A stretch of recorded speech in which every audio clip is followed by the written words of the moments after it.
I had just started my residency at a well-known hospital, excited to finally put my medical training to use.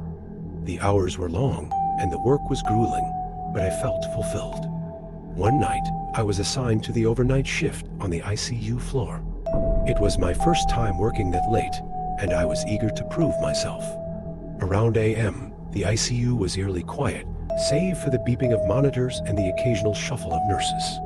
I was reviewing patient charts when one of the nurses approached me, her face pale. She told me that room 304 had been making strange noises all night, whispering and faint cries. I decided to check it out. As I approached room 304, I felt a chill run down my spine. The air seemed colder, and the whispers grew louder. I pushed the door open and stepped inside. The room was dark, with only the soft glow of medical equipment illuminating the space. I scanned the room, but there was no one there except the comatose patient in the bed. I checked the monitors and everything seemed normal. I was about to leave when I heard a clear, desperate whisper. "Help me." I froze, my heart pounding. The patient was in a coma. It couldn't have been them. I looked around the room, feeling watched. The hairs on the back of my neck stood up as the whispers continued, growing more urgent. I hurried out of the room and reported the incident to the supervising nurse. She looked at me with a knowing expression and told me that room 304 was notorious among the staff. A long time ago, a patient had died there under mysterious circumstances, and ever since, strange things had been happening. Some nurses refused to go near that room at night.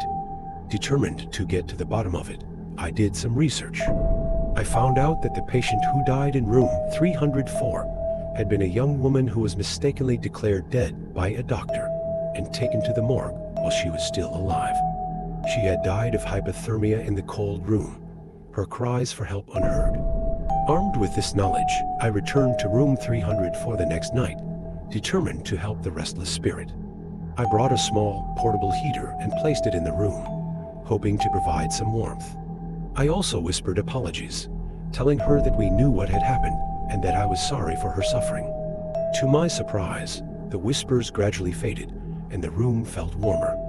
Over the next few nights, the strange occurrences in room 304 ceased. It seemed the spirit had found some peace. Though I never heard the whispers again, I always felt a presence in that room, a silent gratitude for acknowledging the tragedy that had occurred. As a surgical resident, I spent countless hours in the operating room. The sterile environment and the focus required during procedures meant that I rarely noticed anything out of the ordinary. However, there was one night that changed everything. It was a late-night emergency surgery. The patient was in critical condition, and the team was working frantically to save them. The room was tense, filled with the beeping of monitors and the clatter of surgical instruments. As we worked, I started to feel a strange sensation, like someone was watching us. Out of the corner of my eye, I saw a shadow move across the room. I dismissed it, thinking it was just a trick of the light. But then I saw it again, more clearly this time, a dark, human-shaped figure lingering near the edge of the room. I tried to focus on the surgery, but the shadow kept drawing my attention. After the surgery, I asked the other team members if they had seen anything unusual. They all shook their heads, too exhausted and focused to notice. I started to question my sanity, wondering if the stress and lack of sleep were getting to me.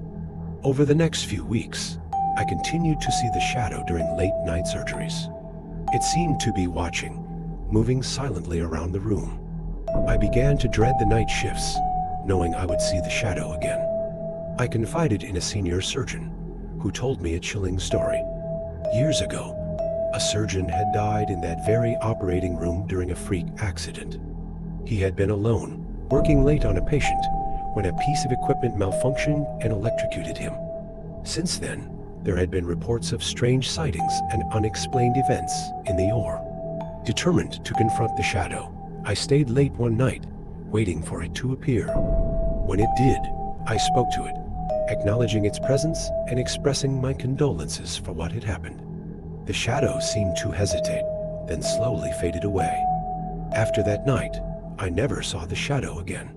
The operating room felt lighter, and the sense of being watched disappeared. I like to believe that the spirit of the deceased surgeon finally found peace, knowing that his presence had been acknowledged.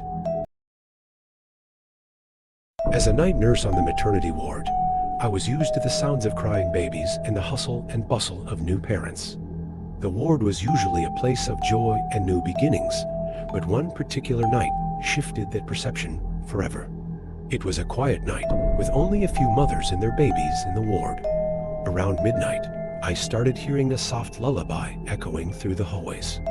It was a beautiful yet eerie melody, one that I had never heard before. I walked down the hall, trying to find the source, but it seemed to come from everywhere and nowhere at once. I checked the nursery, but all the babies were sound asleep, and there was no music playing. I asked the other nurses if they had heard the lullaby, but they all looked at me as if I was crazy. Feeling unsettled, I tried to focus on my duties, but the lullaby continued, growing louder and more haunting. Around a.m., I entered one of the empty delivery rooms to check on the supplies. As I turned to leave, I saw a woman standing by the window, holding a baby. She was dressed in an old-fashioned nightgown, her hair cascading down her back. I blinked, and she vanished. Panicked, I ran out of the room and told the head nurse what I had seen. She sighed and pulled me aside, explaining that the maternity ward had a tragic history. Many years ago, a young mother and her baby had died during childbirth due to complications. Since then, staff had reported seeing her ghost, always singing the same lullaby. Determined to find out more, I did some digging in the hospital archives. I found a newspaper article detailing the young mother's death. Her name was Emily, and her baby had been stillborn. The story was heartbreaking, and I felt a deep sense of sadness for her. The next night, I brought a small bouquet of flowers and placed them by the window in the delivery room where I had seen her. I whispered a prayer, hoping to bring some peace to her restless spirit. The lullaby continued for a few nights, but then it stopped. Since that night, the sightings of Emily and the eerie lullaby ceased. The maternity ward returned to its joyful atmosphere, and I felt a sense of relief knowing that Emily and her baby had found peace. But every now and then, when the ward is quiet, I think I can hear the faintest hint of that haunting lullaby, a reminder of the sorrow that once lingered there.